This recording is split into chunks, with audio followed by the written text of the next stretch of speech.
welcome back. If the Shimla Municipal Corporation has its way, all the non-state vehicles driving into the picturesque town are going to be levied green tax. The decision, which is likely to be taken in the next meeting of the MC, will be used to boost the revenue of the corporation. The charges and the vehicles that are going to be taxed are yet to be decided. All those entering Manali are already paying this kind of tax.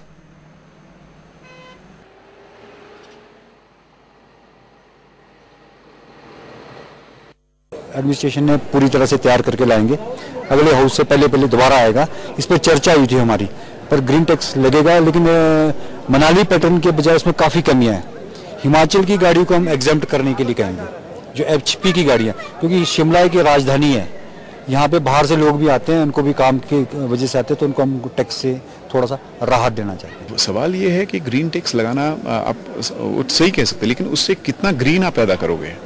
मतलब अगर आप वो नहीं करोगे तो सिर्फ tax के लिए, रिसोर्स के लिए ये कर रहे हैं, वो हम समझते हैं उसको थोड़ा सा देखने की जरूरत है। क्योंकि आप ये अगर उसके साथ ग्रीन अगर कुछ आप डेवलप नहीं करोगे तो ग्रीन टैक्स का कोई मतलब नहीं है। आप सिर्फ अपनी तनख्वाह देने के लिए करोगे तो वो ग्रीन टैक्स नहीं है। ग्रीन टैक्स का मतलब है वो कहीं प्रपोजल नहीं है। तो ब्लैक एंड व्हाइट में कॉर्पोरेशन लाए, म्युनिसिपल कॉर्पोरेशन लाए कि हम ये पैसा जनरेट करेंगे, ये हमारे दिमाग में है, इतना पैसा यहाँ पर आएगा और इस पैसे से हम इतनी इकोलॉजी को बढ़ाएंगे। वो कहाँ है? वो तो कहीं भी नहीं है। तो ये सारा सिर्फ एक मतलब जो जिसको हम कहते हैं न्यू लिबरल ऑफेंसिव है। जो भी आएगा, अब जो बाहर से आएगा, क्या वो मतलब हमारा भाई नहीं है? इस मुद्दे पर चर्चा करने के लिए हमारे साथ शिमला से फोन लाइन पर जुड़े हैं मिसेस मधु सूद, जो शिमला की मेयर हैं, और डॉक्टर ओम प्रकाश, जो स्टेट रिसोर्स सेंटर शिमला में डायरेक्टर हैं। मिसेस सूद, आपने ग्रीन टैक्स प्रपोजल के बारे में कैसे सोचा? ये हमने अपने कॉर्पोरेशन के इनकम को बढ़ाने के लिए हमने ये सोचा, क्योंकि अभी हमारे पास इस समय हमारी जो वित्तीय स्थिति बहुत खराब चल रही है। तो हमारे ये पीछे हाउस में डिसाइड हुआ था कि हम अपने इनकम के सोर्स बढ़ाने के लिए हमने पहले भी प्रस्ताव राज्य सरकार को भेजे थे कि इसमें 2-3 टैक्स लगाने की हमें परमिशन दी जाए।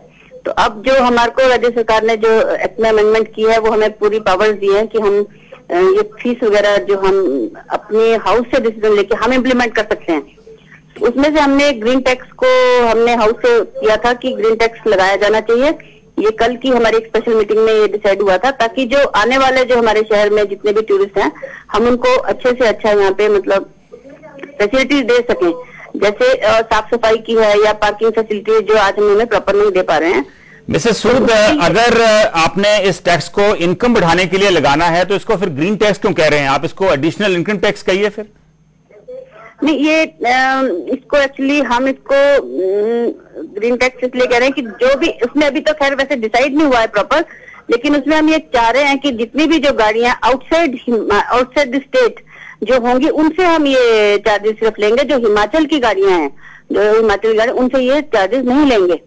और जितने भी आएंगी उनके लिए हमने ये लगाने की कोशिश की। और हम ये उस पैसे को हम कोशिश करेंगे कि जैसे हमारे पार्षद ने इसमें सुझाव दिया था कि इस पैसे को हम अलग रख के पार्किंग सुविधा के लिए रखेंगे, ताकि हम शिमला में ज्यादा से ज्यादा पार्किंग बना सकें। पर मिसेस सूद, आप खाली हिमाचल के बाहर से आने वाले व्हीकल्स के ऊपर टैक्स क्यों लगा रहे हैं आप?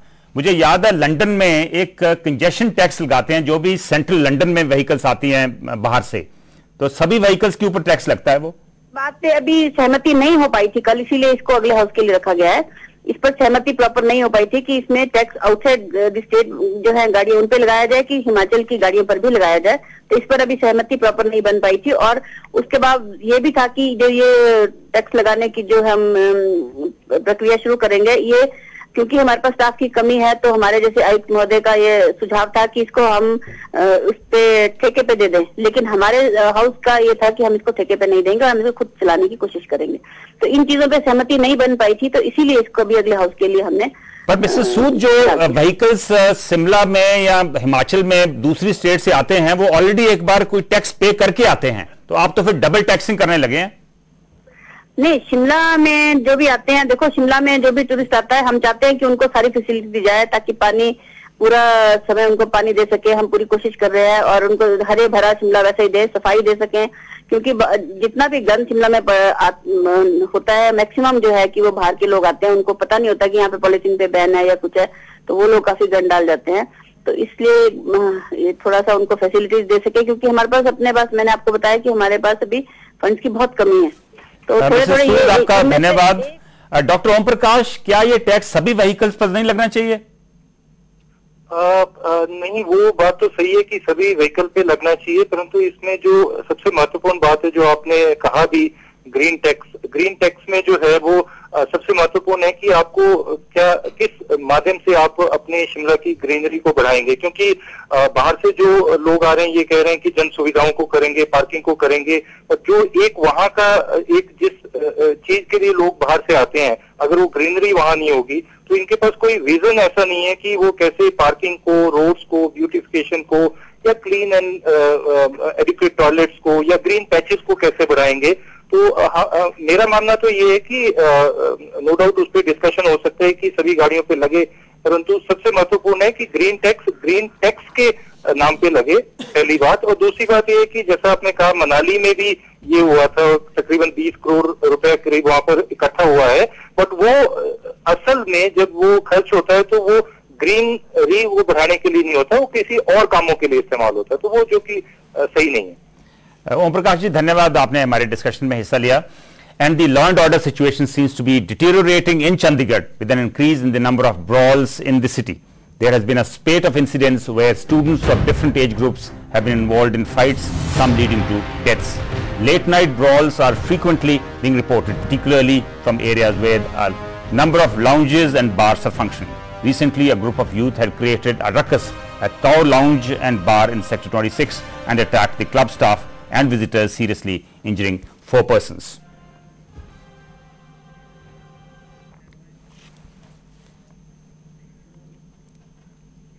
We are joined in the studios, besides Mr. Ghumman, by Sahil Juneja, owner of Khaibar Restaurant in Chandigarh, Paul Singh and Harkirat Singh, who have taken an initiative on social media to spread awareness against rowdyism in the city. The initiative is called Chandigarh Against Rowdyism, and Samay Singh, Meena Lounge Manager of Tao Eatery in Chandigarh. Welcome to the discussion. Thank you. Sahil, how often do you see problems like the one we recently saw in Sector 26? The last time I remember, it was around 4-5 years back in North Park, where some fires were shot, and this thing is completely new for the city. The law and order, as you said, is completely deteriorating at a very large extent. You cannot accept these kind of things in the city, and plus it's a very big thing.